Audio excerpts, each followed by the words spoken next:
Okay, I think we're ready to start. So, Maria, thank you very much for joining us today. I'm very excited, and I have said this multiple times, but I can get enough of it. Before we go any further, hello everyone and welcome. It's truly a pleasure to have you here today. My name is Danielle Monsalvo, and I am business manager at North Lead, our proudly Canadian member of AIMS International. In a nutshell, we are a global leadership and executive search organization, and we're present in 50 plus countries, which means multiple languages, multiple time zones, and multiple communication challenges. Um, our work centers on helping leaders like you navigate transformation, align your teams, and build the kind of clarity that actually moves organizations forward. So, when we started designing this session, our goal was very simple to open a space for honest, practical conversation about alignment. So, today we'll review together why it slips, why it matters, and how leaders can rebuild it.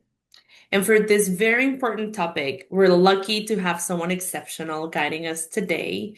Please, everyone, help me to welcome Maria. It's my pleasure to introduce Maria Garaitonandia. And yes, she gave me a trick for pronouncing her last name. Um, it's very easy, actually. Just pretend you're giving directions to someone. So go ride to Nandia. Okay, so let me share a little bit more about who Maria is, and thank you very much, Maria, for your time. Maria is a leadership communication expert, coach, and author of the newly launched Untangling Communication: How Leaders Can Strengthen Communication, Resolve Conflict, and Build High-Performing Teams. Whew, that's quite a milestone to achieve, isn't it, Maria? It sure is. It sure is. For more than 25 years, she's helped leaders across the US, Latin America, Europe, telecom, pharma, manufacturing, you name it, to untangle the misunderstandings that slow execution, frustrate teams, we've all been there, and cost organizations time, money, and trust. So her work blends intercultural intelligence, real-world leadership experience, and practical frameworks, all designed to help people communicate with more clarity, empathy, and most importantly, results. And when she's not coaching or speaking, she's probably scrolling on LinkedIn for far too long. Don't worry, Maria, that's an honest confession that I can make for myself. And feeling overwhelmed or quietly stalking her grown children on Life 360. I feel you too. So please join me in welcoming Maria Garaitonandia. Welcome, Maria. Thank you, Daniela. It is such a pleasure to be here with you today and trying to untangle some of those communication knots that create that alignment paradox that so many leaders and teams struggle with on a day-to-day basis. So I'd like to start off, first of all, by introducing you to three of the leaders that I've worked with. Now, of course, their names are changed, but I'm sure that their challenges might sound familiar to you. So I'd like to start out with Lucy. Lucy is the manager. She's a delivery manager at a company. She's got a large team, and the company just underwent a large change, a big restructuring, so to speak, which can sometimes cause a lot of chaos. And her newly formed team is mostly made up of young early career professionals, mostly Gen Z. And she has found, by her own admission, she says that she prefers a very structured style, but she's finding that her leadership style is just not jiving with most of her reports. She finds that sometimes the requests that she makes seem to fall on deaf ears. It may be she may be given the lip service of yes, yes, yes, and then things don't get done. For example, something as simple as inputting time hours that need to go be loaded into the project with the project management team. so that they can invoice the client, things like that. And she finds that she struggles and struggles and struggles. Then we've got somebody, Edward. Now, Edward, he's struggling with his team in the sense that his team is in Latin America, and most of his team's stakeholders are in the US. So Edward tells me that he is struggling to get his team aligned in the sense that they be a little more assertive in the way that they communicate with their American stakeholders, because they tend to want to avoid conflict and seem to give in to everything that the stakeholders want. So he says, look, I do want to align a sense of customer service, but to a certain point, I need for my team to know when and how to say no and offer alternatives. So how to balance the sense of customer service and the interests and objectives of the company. That's another misalignment right there. And then, of course, we've got Robert. Robert is a commercial director at a large pharmaceutical company, and they have been killing it. They've been doing great with their numbers, but lately, the employee engagement survey has shown that all of a sudden things have kind of stalled with his team. They report not being engaged anymore and they're lacking motivation. So Robert is facing that difficulty now. So if we look at this, we can ask ourselves, what's happening here? We've got three different leaders with three different contexts, but one shared issue, which is misalignment. Something is just not connecting. And I would say that every organization that I work with usually faces some form of misalignment, whether it is the hidden cost of people talking past each other, or just not being able to agree on what the actual priorities are, you name it. But the numbers can be pretty staggering. And here, I would like to ask you, do we have chat capability here, Daniela? I'd like to ask, Yes, we do.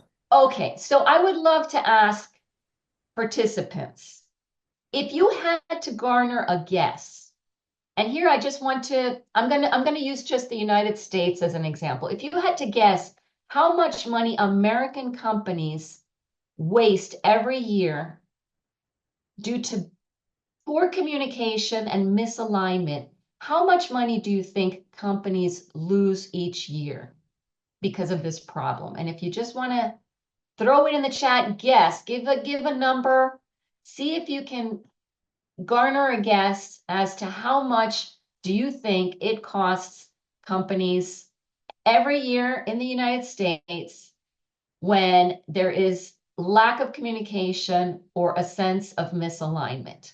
And I'll see if anybody comes close to it. Ooh, that's a wild guess, isn't it? It sure is. Okay. I have around 100,000, I think. 400,000. Who gives more? Who gives less? 4 million. Okay. Well, you will be surprised to find out that the actual number, according to a Gallup, I'm sorry, not Gallup, Harris and Grammarly poll conducted a couple years ago, showed that the amount of money wasted each year to miscommunication and misalignment is around $1.2 trillion just in the United States. Okay. Now, Wow, that's I don't know really about you, something. but I can't even fathom that kind of money. It's almost the equivalent of 8 hours a week of your workday just being completely wasted, gone. That you don't, it doesn't even work. Okay. So let's take a look. I'd like to unpack that a little bit more, but I'd like to ask you, and I'm going to run a poll. I'd like to ask you, where do you think most misalignments happen most in your organization? So do you think it's mostly between levels? So in other words, like the examples I gave you, is it between leaders and their teams? Or is it, do you think it's more, has more to do with like different departments? So in other words, maybe departments that are maybe locked, that they function within the same process. So perhaps when it comes to doing a handoff or sharing resources, does it happen between different departments where there's certain silos? Do you think it's something that happens between functions? So in other words, could it have to do more with the sales function versus the operations function? And we know that within these functions, we have different departments, right? So I'm going from the micro to the macro. Or do you think it's due more to internal versus external stakeholders? So in other words, you've got, the companies versus the clients, or maybe it's headquarters versus the field. Where do you think this happens the most? So see if That's an interesting question. Where is the bottleneck happening on an everyday basis, right? exactly. So take a look and think about where you think this happens the most. And it's very interesting because according to what you choose, there's not one right, wrong, or right answer, right?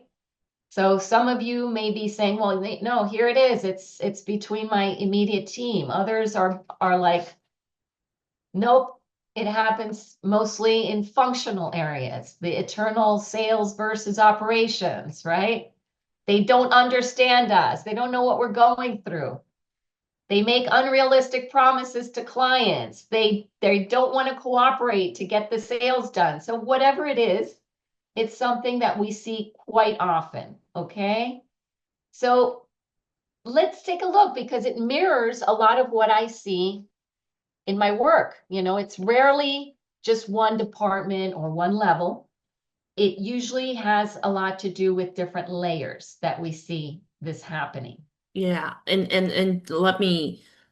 may I show the results Sure. from the poll? Yes.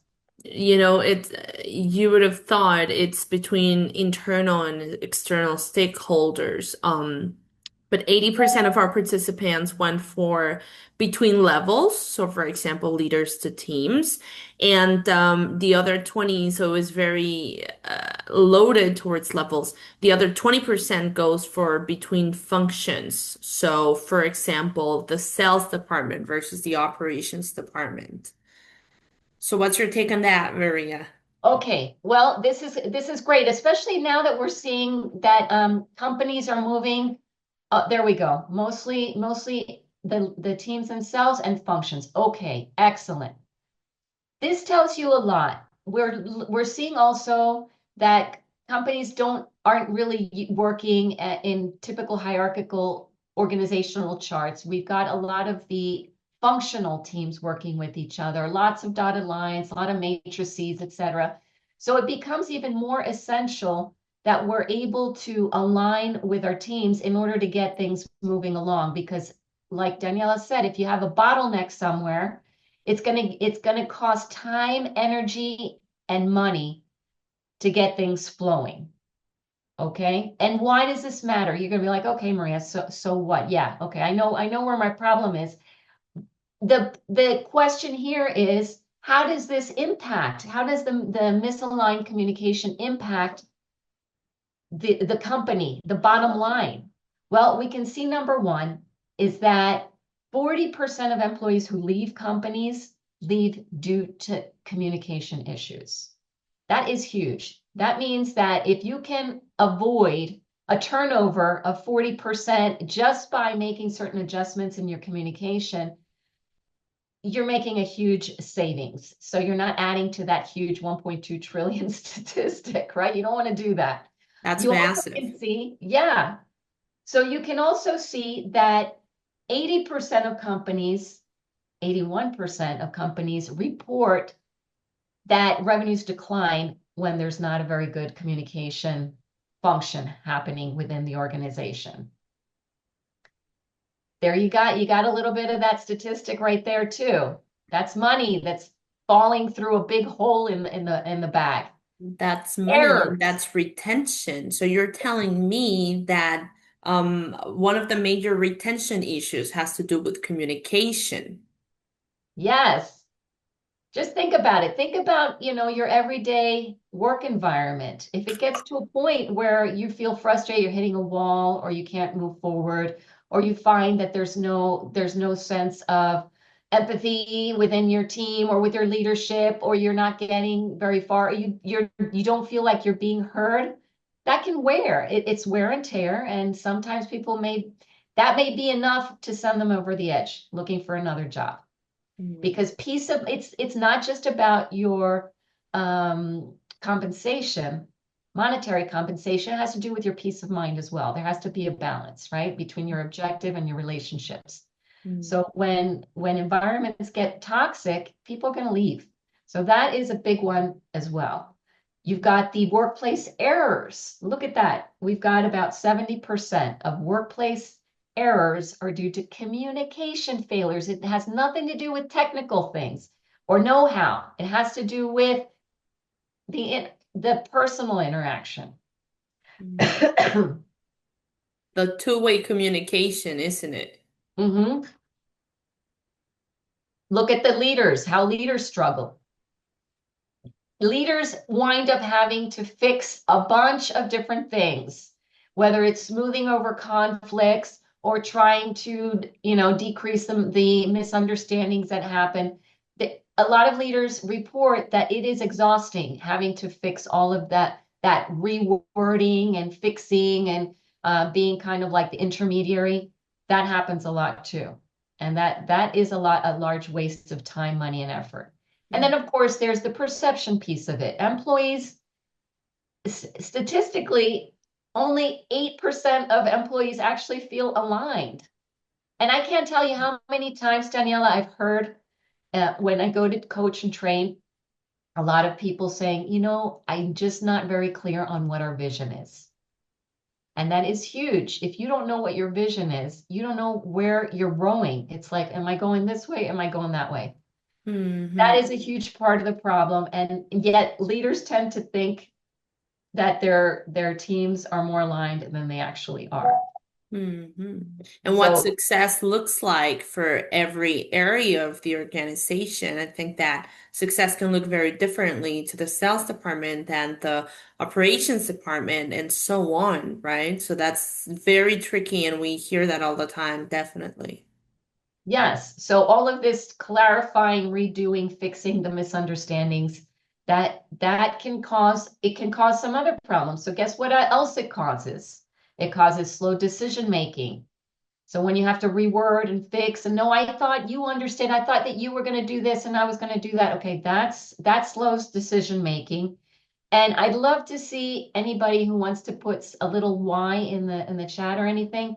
How many of you are familiar with the leadership drag? And by this, I mean the upward delegation syndrome, where leaders find themselves being at the center of every single decision. Okay, it's the opposite of empowerment. It's when everything gets delegated back up to you as a leader.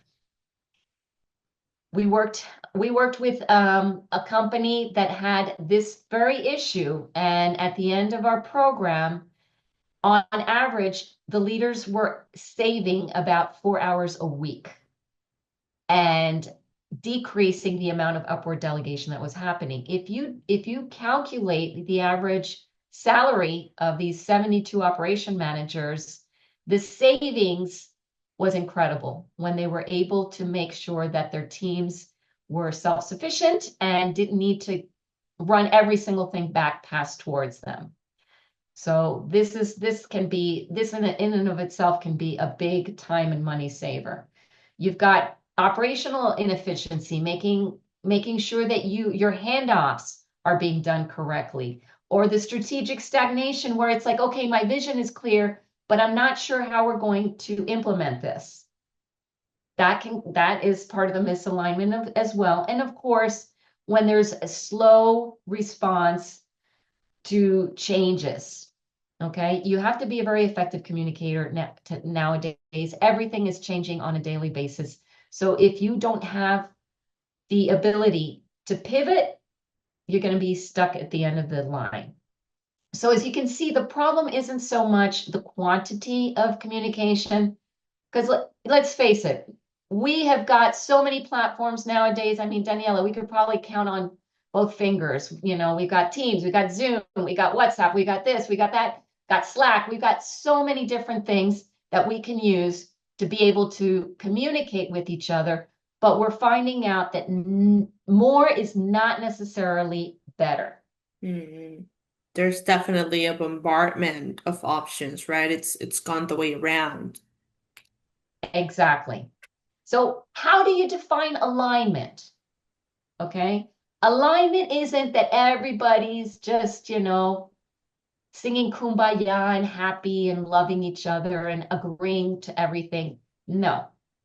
Alignment is basically sharing the understanding of why you're doing what you're doing, and that there is a unified sense of solidarity behind the execution of the how. It can vary, but everybody knows towards what they're aiming towards, where they want to go. And this first step of defining the why is so essential to our clarity and communication. Like I said before, if you do not have a clear vision, it's going to be very hard for people to align.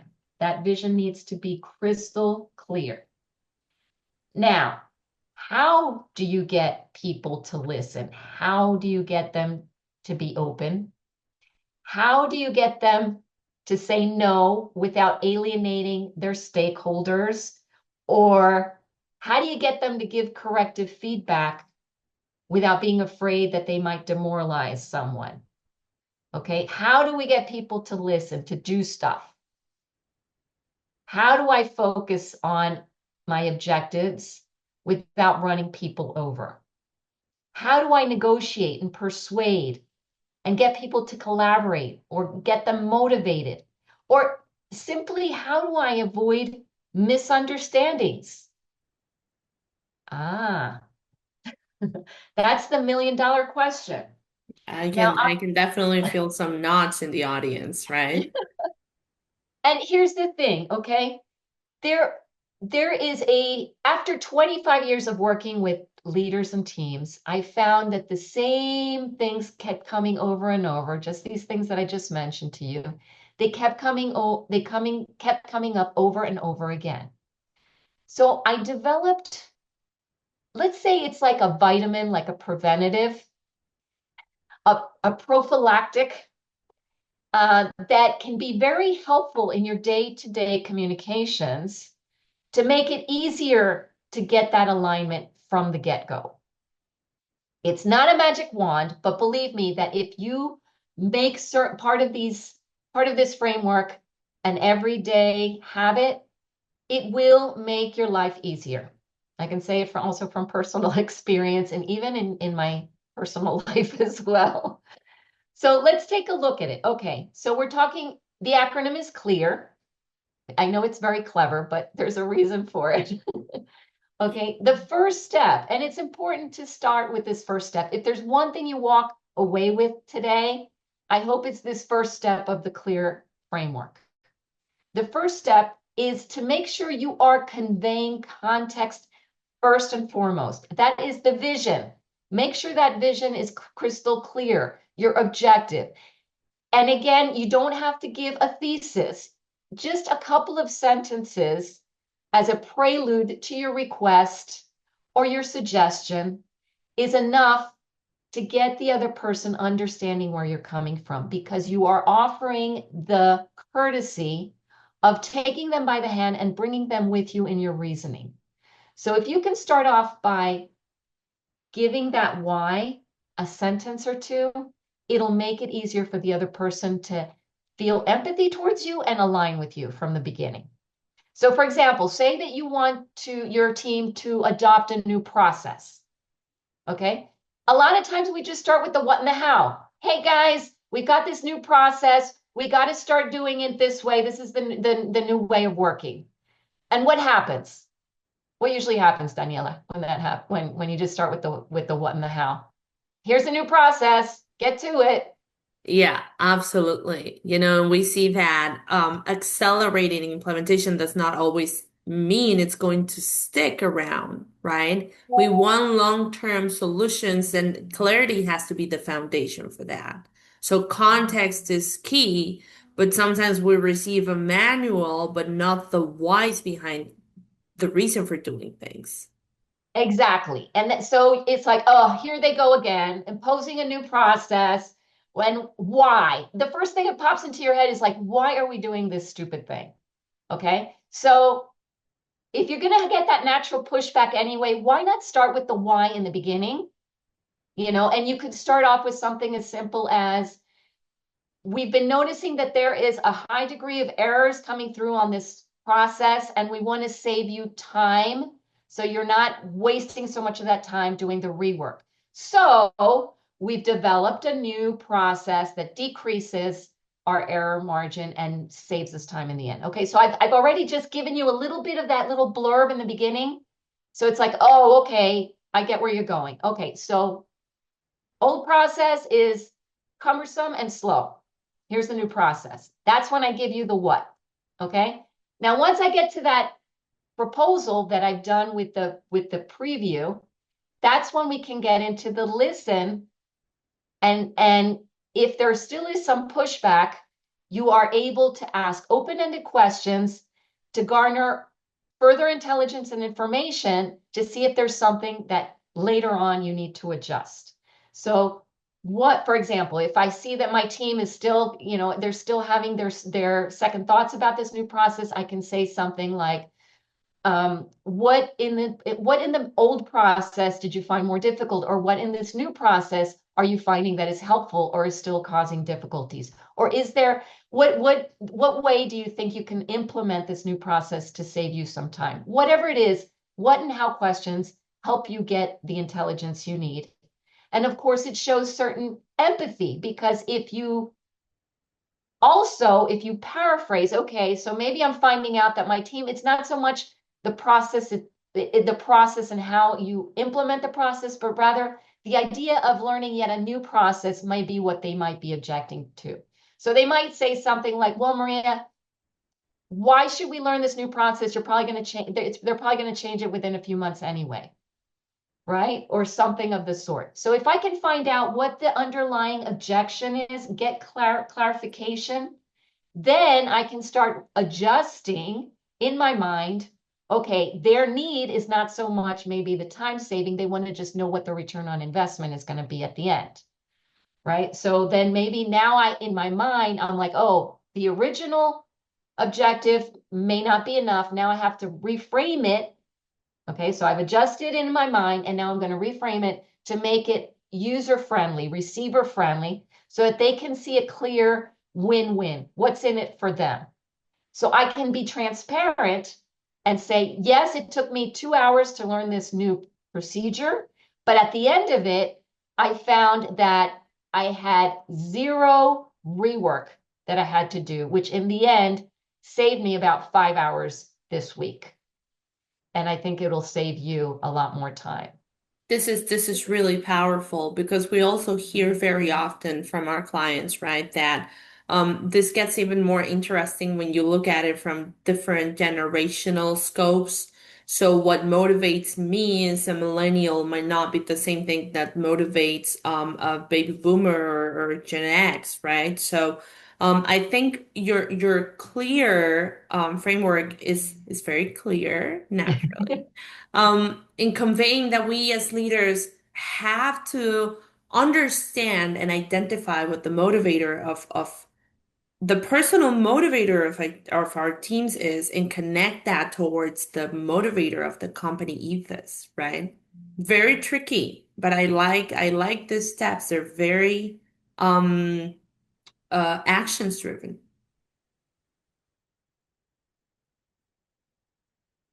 That like I'm going to get into those cases that we had in the beginning. and see how some of these frameworks can help cross-generationally as well. Which brings me to the question, because a lot of times, I mean, clear helps us communicate, but in practice, a lot of times misalignment clusters around four basic pillars, which I touch upon in my book, which are number one is conflict management. Now, when I say conflict, I don't just mean those difficult conversations. It also includes being able to be assertive, like the case where Edward was talking about his young team being a little timid about establishing limits. So how do I establish limits? If you just avoid it, you're not really managing, it's a conflict avoidance. You're not being assertive about balancing objectives with relationships. So being comfortable in being able to establish limits, say no, and offer alternatives, or being able to negotiate or persuade another person, because negotiations have an element of conflict. We want different things, right? So all of these things are important when we're talking about aligning, okay? And of course, the emotional regulation, being very conscious and aware of your emotional intelligence, that self-awareness, that self-control, the empathy, and the relationship management, the four elements of emotional intelligence, all of that feeds into the conflict management piece. The second pillar or the second element that causes knots is feedback. Now, feedback, of course, what do we use feedback for? It's to let somebody know to keep doing what they're doing, which is positive feedback or recognition feedback, which, by the way, sometimes we tend to neglect a little bit. And it's those companies that are considered best companies to work for, they usually have a very strong recognition culture. So knowing how to give recognition feedback is essential to fostering a healthy work environment and a healthy company. So feedback, both recognition feedback, and of course to tell somebody when, hey, either I'd like for you to stop doing something or start doing something or change the way you're doing something. That's the one that can really trip us up because we're like, where do I start? How do I do it? Okay. That can be a tough one too. That's the second knot that I hear over and over and over again, especially when leaders are like, I don't want to demoralize my team, but I need for them to change something. How do I do that? Now, the Timely feedback, definitely. timely and effective feedback. Mm-hmm. Just because I think, when we also sit down and listen to the teams, we hear the other side of the story, and they say, "I wish my leader would have addressed this earlier," right? So I think that teams are also expecting, of course, they don't want to feel demoralized, but they're also expecting the clarity that will come from that feedback, recalibration in timely manner, right? Exactly, and that's the whole point of the feedback, you know. The element of emotional intelligence is very important there too, because when you're angry or annoyed at someone, that's not the right time to give them feedback. You got to make sure what your purpose or your intent is when you're giving feedback. So also very important to be in the right headspace. So um, the third element that I find that trips people up is the cross-cultural element. Now, I don't know about you, but I think most of us are working cross-culturally now in 2025. It's probably rare to find people working with purely homogeneous groups anymore. Technology has made it so that we can work with people across the globe. And it includes our context styles, whether we are more of a relationship versus a task-oriented culture, and of course, how we develop trust. That is going to make a huge difference on how we communicate. If I'm more of a task-oriented communicator, I might just cut through the chase and get down to business right away. If I'm a more relationship-oriented culture, I'm going to be like, didn't your mom teach you any manners? You're supposed to say hello first and do a little ice breaking and small talk before you start asking me for stuff. Mm-hmm. That can cause conflicts. And people might mistakenly attribute it to a personal issue when it has nothing to do with a personal issue. It's just the way that you've been taught and what the rules of the game are according to what you've learned in your environment. That's it. So that can really trip people up. That's a big knot that I've had to work with different teams in different parts of the world. And then of course, finally, the one that you alluded to, Daniela, which I also absolutely love because I think it's so fascinating, which is the intergenerational element. We have seen in the last 20 years a huge shift in the way that people communicate, moving more specifically, I would say in the last 25 years, from synchronous real-time communication to a huge shift towards asynchronous communication, where you can multitask and you can text somebody while you're doing something else. And of course, it may be very efficient in some senses, but we're losing a little bit of that connection and some of those skills that had been so well developed when communication was strictly real time. Mhm. So that's another one. And of course, that will cause conflicts too, because your preferred method or platform of communication might be very different from mine. And I was joking with some of my millennial and Gen Z friends and colleagues. It's like, do you ever answer your phone? I'm like, no. So you're I'm telling like, me once upon a time people used to do that? yeah. And I'm like, oh my gosh, for me, I get a little jolt of dopamine when somebody actually calls me because I'm like, yes, I get to use my phone as a phone. So, so that is going to be a huge difference. How do you prefer? And all of these things, it's kind of important to set it out in the beginning of any new team. When you establish a new team, when you have a new project, the rules of the game need to be clear. Now, I'd love to ask at this point, I'm going to throw out another poll out there. And I'd like to ask you, which of these four areas do you think causes the most misalignment in your team? Like if we went to diagnose some of those knots, would you say they have more to do with conflict resolution? Or would you say it has more to do with managing feedback between areas or within the same team? Would you say it has to do with cross-cultural communication with teams across different countries?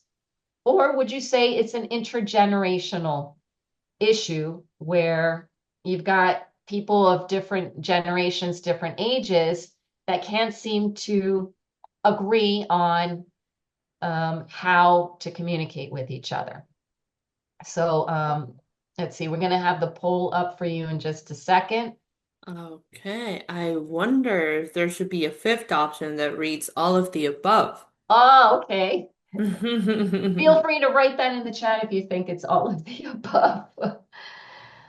So let's Okay. take a look.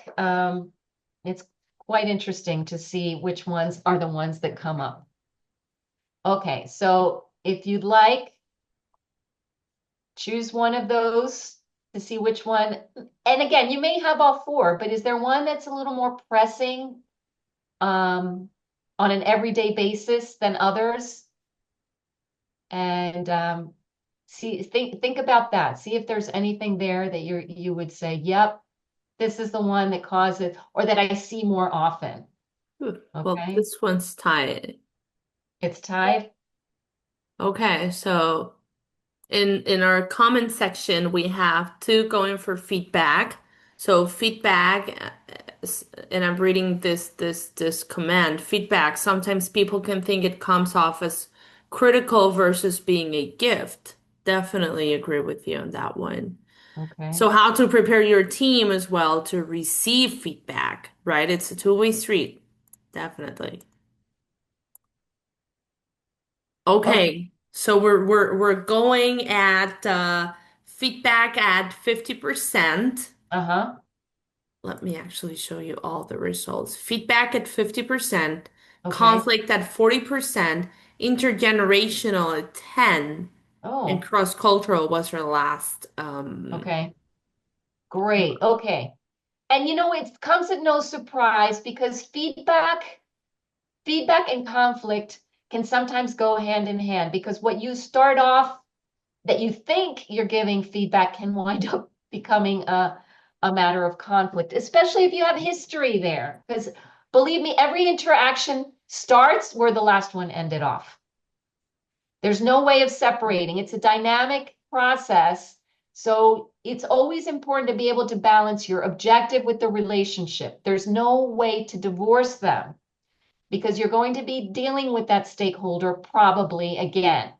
So how does that end and how will the next one start? This is always something we have to keep in mind. And I'm sure that many of you can think of different examples of these four knots that we just mentioned. Um, and I wanted to go back and talk to you a little bit about what happened with these three clients that I worked with. So you have the end, okay? So when it came to Lucy, remember Lucy was working with mostly Gen Zers. They were kind of like on their own schedule, you know, doing the things when they how they wanted to do it and when they wanted to do it. And she was an older millennial. She was kind of frustrated. And she's like, what the heck? What's going on here? They're not paying attention to me. Okay. So of course, we used clear. That's only one of the elements that we did, but part of it was being aware and conscious of these generational differences and how to communicate cross-generationally. When it came to working with Gen Zers, part of it was that Gen Z responds more to clarity, not so much control. So understanding that she was, being able to speak their language.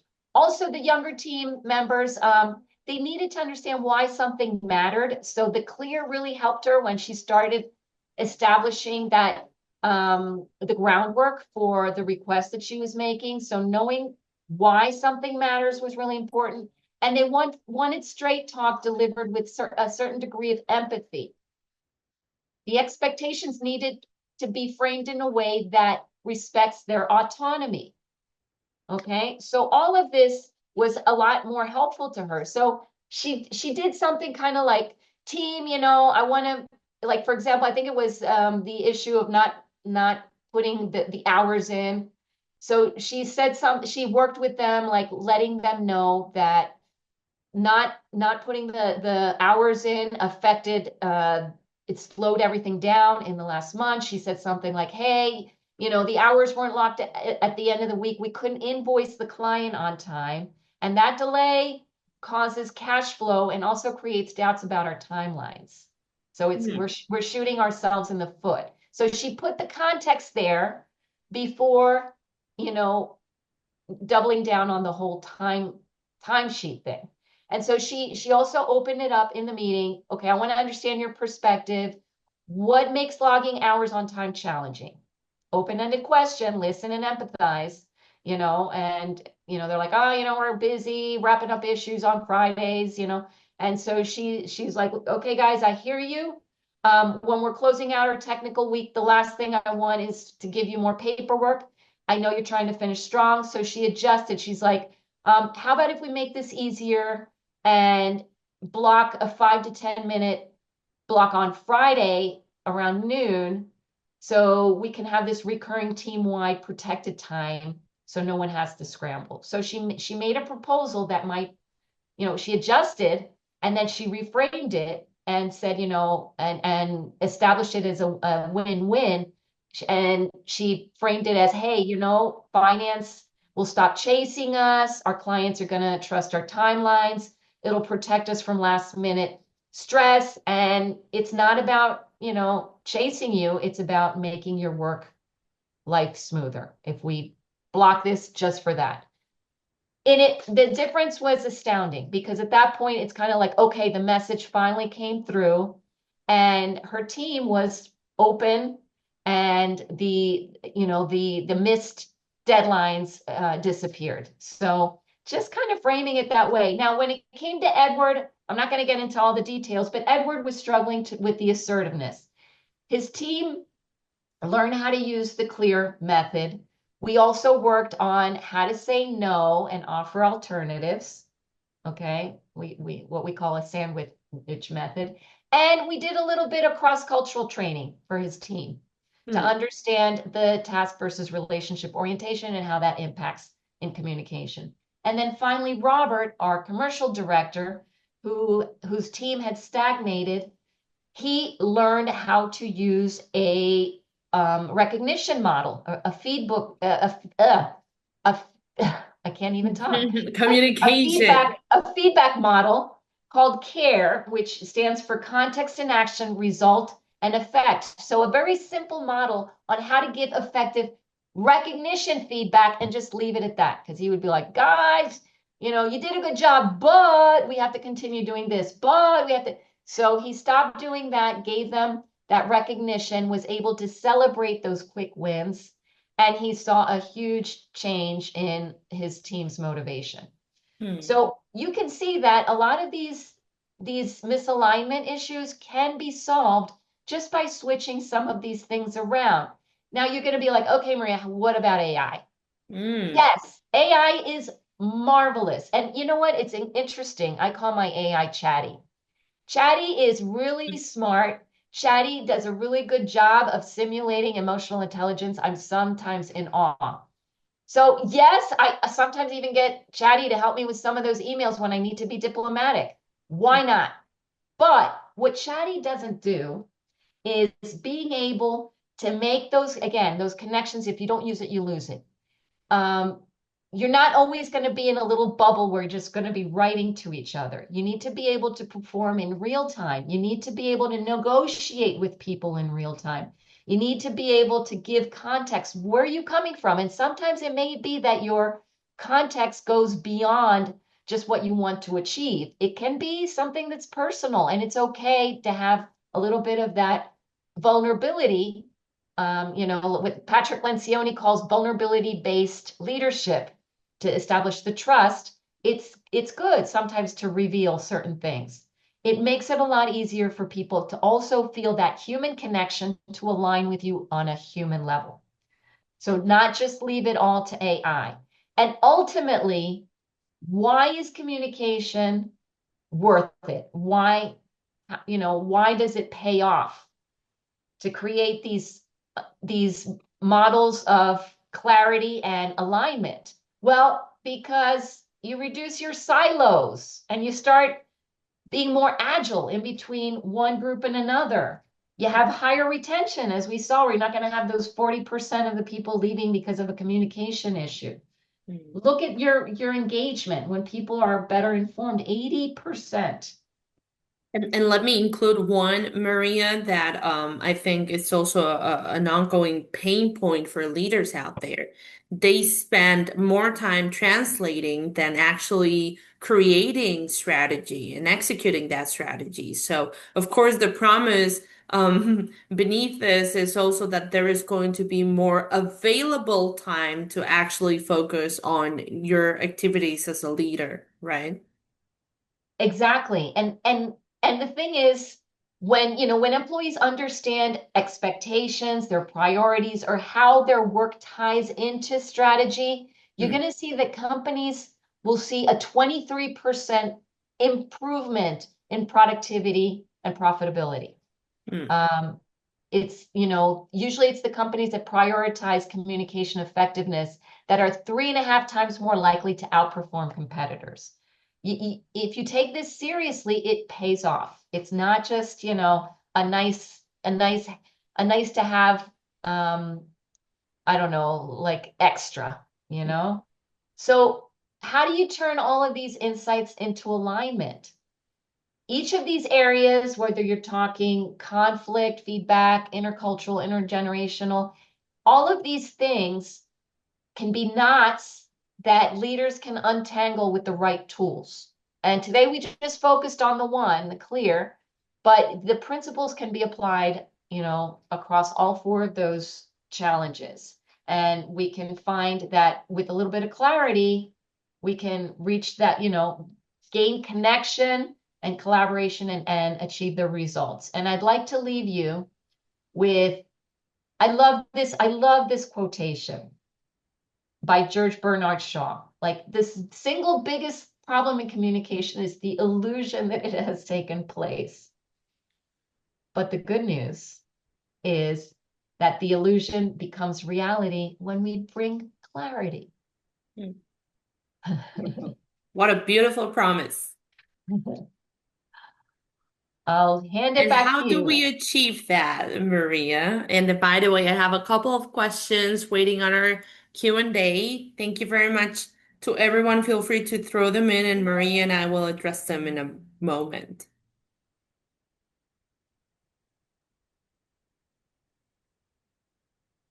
Thank you, Maria. Do you want to go to the next slide? Yes, of course. Okay. So I think this is very enlightening and we're all definitely digesting and I think the first question that we make ourselves is where am I standing, right? And that's probably led by which node is creating misalignment in my team. So thank you to everyone who joined us today. For all of you making these questions internally, we invite you. First off, take a look at the QR codes. We are looking forward to sending to you guys a little taster of a glimpse of what's going on behind untangling communication. This is just the beginning, right? And I'm gonna leave a couple of seconds there for the slide. We have the book both in Canada and the US available on Amazon. And if you can go to the next slide, Maria, I'm saving the best for you can go to the next one. That's okay. I'm saving the best for last, as they say. And I want to invite you all. We're opening a limited number of one-on-one sessions, facilitated personally by Maria. Now, this is a communication clarity assessment. What a long word, huh? Um, I want you to think of it as a continuation of today's conversation, but focused on your specific context so you can walk away with one clear next step. Now, this session is complimentary for everyone who joined us today, but it has a $300 value. And it's a guided exploration of your team's alignment, your communication patterns, and the single knot that might be costing you the most. So, if any of this resonated with you, if you can recall that one moment when you talked with your team and they said yes to everything and no question bounced back, but when you went on to the results, clarity was probably not there, then we invite you to sit down with us and you'll walk away with a clearer picture of where you stand and most importantly, one actionable leadership lever to activate alignment immediately. Whew, what a promise, right? Now, we have a couple of questions from the audience, Maria. So if you don't mind me starting with, and maybe we can take the slides off for this. Okay. Okay, so our first question is, do you know what the process was to assess the amount, the money amount lost through communication? The actual poll is the state of communication, the state of business communication that was conducted by Grammarly and Harris. And I don't know exactly how, like what the methodology was, but it had to do with, I guess, a lot of like measuring the rework, the clarification, and of course, it was a huge poll that they conducted. I don't know how many companies or how many leaders and individual contributors they measured, but they came up and figured that 8 hours on average out of a 40-hour work week was being spent on just kind of going in circles back and forth. And I can give you an example. This may resonate with many of you. I remember having a technical issue and reaching out to the IT service person with that my client told me to talk to. I asked him, listen, I'm getting stuck. I can't move forward. The guy writes back to me. I ask him the question again. He answers me, but doesn't answer my question. I send him a screenshot. There's no phone number in his email signature. So I'm frustrated. And of course, I have to be like, okay, how do I explain this in writing so that this guy can read it and understand what my question is? Because I can't talk to him. And I kid you not, I probably went back and forth about 2 weeks with the guy because he would ghost me for a couple days and then I'd write to him again and hey Danielle, come on, blah blah blah. Okay, so finally I convinced the guy to talk to me. Okay. And we solved the problem in 10 minutes. Now, if you had to quantify those 2 weeks where the PO was postponed because I couldn't get into the system so that my client could generate a PO, the class had to be postponed, you have a huge opportunity cost. How much money was that worth? Hmm. If I had to quantify that, I would say at least a few $1,000s right there Absolutely. and going back and forth and back and forth. My time, his time, and all because we weren't talking to each other real time. So that's Absolutely. just one example. If you can take that and multiply it by all the things that we do inadvertently are inefficient, you can probably see how those thousands of dollars, those 8 hours accumulate every week. And I'll compliment your answer on that, just taking a wild guess on that survey before we move on to the next question. But retention, right? And I'll put it this way, retention or the consequence, which is rotation, that has a very high cost in companies. So if all of the above mentioned reasons why an employee might choose to leave a company have to do with communication, then you're looking at very high rotation levels where the employee was probably happy with the context, he was happy with the job, he was happy with the company itself, but not happy with the way things were being done on an everyday basis. And as you say, that wears off its people. So rotation plays a very strong money figure in the company's impact at the end of the day. So thank you for that answer, Maria. This is very interesting. I know we're going a little bit we have 4 minutes left. We want to be very respectful of your time. However, Maria and I, if you want to stay, go for it. We're all up for that. I Now, see another question there, yes. Danielle, Next question. here in the chat though. And I have another one, so I'll go by order if you don't mind. I have when a leader realizes they are part of the misalignment, what's the first step they should take? That it takes a lot of bravery to do that because a lot of times leaders might have a little bit of difficulty being humble enough to realize that maybe it starts with them. Like Lucy, she's like, I know I'm very structured and I'm just, I don't want to continue doing the same thing, hoping for a different outcome because that's crazy, right? So a lot of times it's just being able to have the openness to either ask for training or coaching or read my book. Hmm. It's just a matter of like taking a different approach. And maybe part of it, the first step, I always say, maybe you're jumping a little too quickly into the what and the how. If that's what you're seeing, that people are just they're pushing back on you, your style might be abrasive, or your style, or maybe it's the opposite, that you're just being a little too you're coddling your team instead of, establishing expectations. So it could go either way, right? Hmm. So it's not an all or nothing. So I do agree with you. The book is wonderful. It's a great door opener for internal dialogue and starting to identify again, where am I sending, right? Now, next question.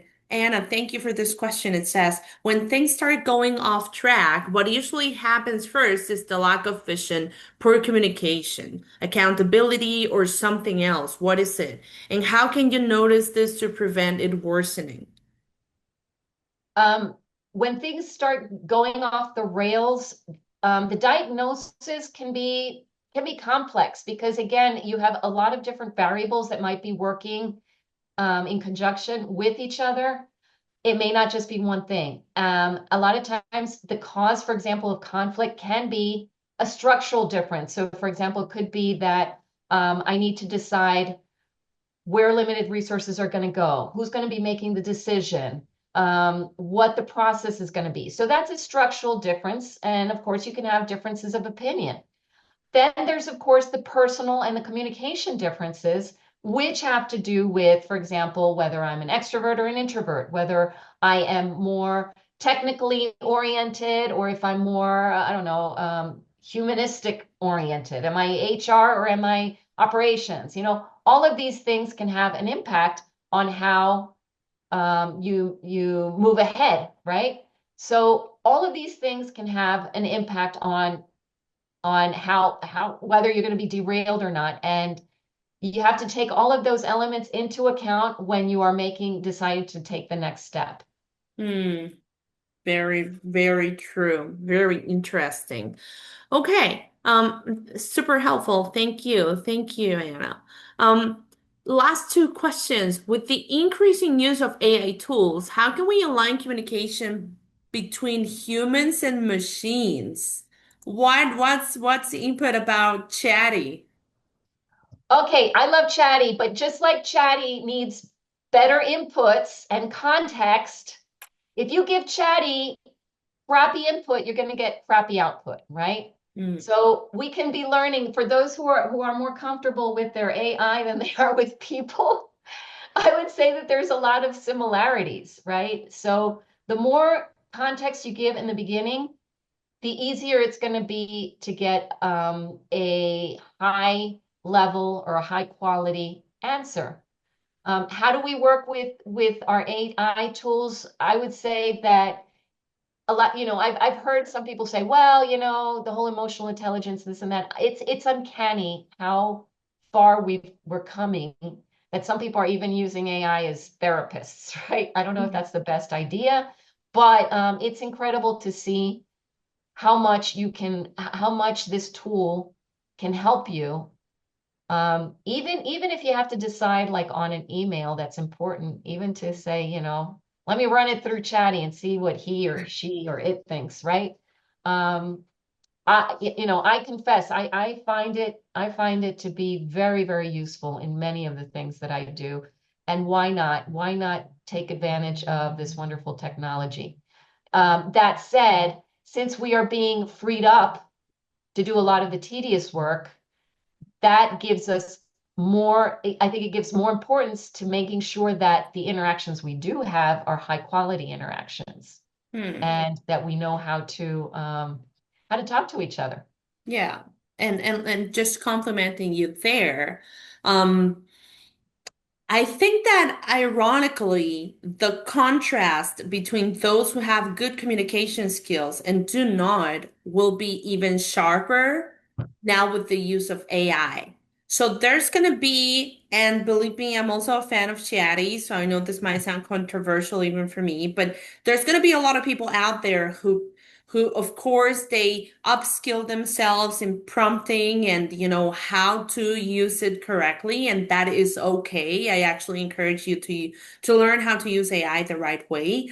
But on the other hand, the people that will have um, more upskilling investment on their communication skills, that will probably lessen, and you're gonna be the gems out there. So this is an invitation to truly not put aside continuing to prepare your communication skills properly, you know? So last question, Maria, and thank you to everyone who has been joining us until the very end.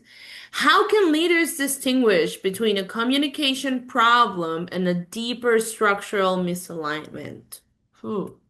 I would say that I don't think it's mutually exclusive because ultimately, when we talk about structural misalignment, even those causes of communication I mentioned earlier, it has to do with humans having to make decisions with other humans. Hmm. So the leaders are humans. And when we talk about structural misalignment, it's usually code word for people who are not aligning, right? Hmm.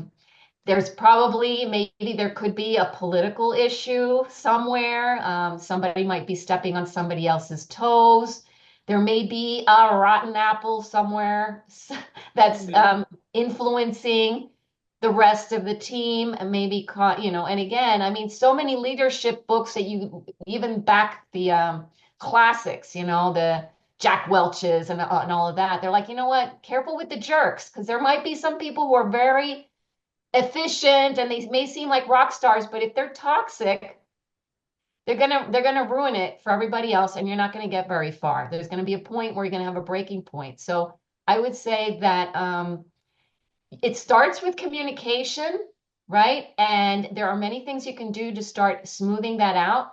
But ultimately, you have to see whether people are willing, open and willing to be situational, whether they are willing and able to speak other people's languages, or if it's my way or the highway. And if that's what you mean by deeper structural misalignment, sometimes you just have to be like, okay, you're out of here.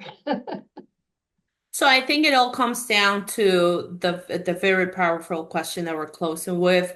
Where am I standing and what's my communication not, right? What's the root of the problem. So once again, we thank you all for joining us today. Maria, you were wonderful, and I think you leave us a lot of food for thought. Um, you know where to find us. So we're more than happy to invite you on our communication assessment session. Thank you very much for that, Maria.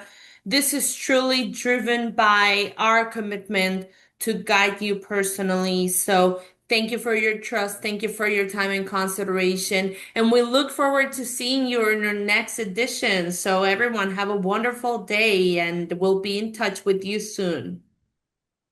Thank you, Thank you, everybody. Maria.